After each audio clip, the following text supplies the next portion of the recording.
MCD चुनाव के 2.5 साल में 3 मेयर का कार्यकाल रहा और कई सदन की बैठकें आयोजित की गई। लेकिन अब लंबे समय के बाद पहली बार स्टैंडिंग कमेटी की बैठक हुई, जो कि कई मायनों में अहम रही। बैठक में स्थायी समिति के सभी सदस्यों ने हिस्सा लिया और दिल्ली के लोगों से जुड़े महत्वपूर्ण मुद्दों को स्थायी समिति के सामने रखा। इसके साथ ही मानसून को लेकर निगम की तैयारियों पर भी सकारात्मक चर्चा हुई और सभी सदस्यों ने अपने सुझाव रखे।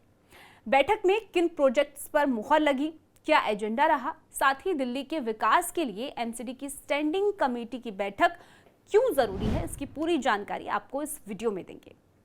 नमस्कार, आप देख रहे हैं आयोन भारत में आपके साथ तान्या अधिकारी। दिल्ली नगर निगम की स्थायी समिति की पहली बैठक शुक्रवार यानी कि 20 तारीख को निगम मुख्यालय में स्थायी समिति के अध्यक्ष सत्या शर्मा की अध्यक्षता में हुई। स्टैंडिंग कमेटी की पहली बैठक में 100 से ज्यादा एजेंडा लाए गए।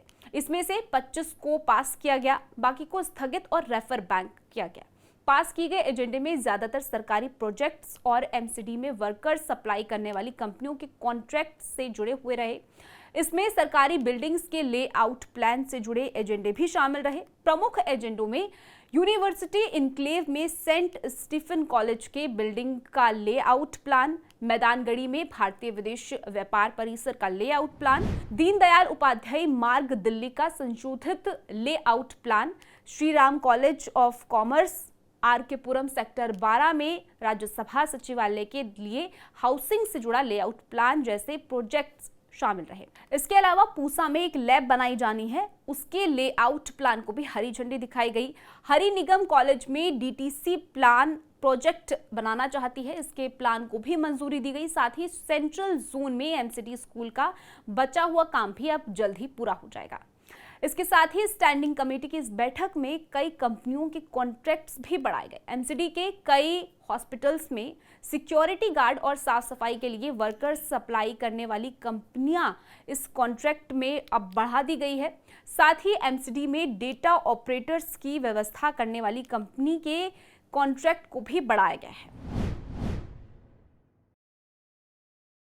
स्थायी समिति कितनी जरूरी होती है, इसका अंदाजा इसी बात से लगाया जा सकता है कि इन समिति का गठन नहीं होने पर आम आदमी पार्टी को नुकसान उठाना पड़ा था।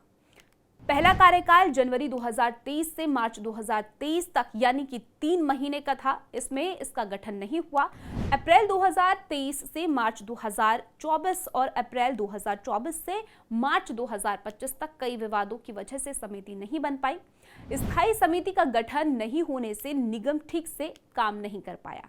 खामियाजा आम आदमी पार्टी को विधानसभा चुनाव में उठाना पड़ा और दिल्ली की सत्ता हाथ से चली गई। लेकिन क्या होती है एमसीडी की स्टैंडिंग कमेटी, जिसके बाद इतने सारे प्रोजेक्ट्स को हरी झंडी दिखाई जाती है?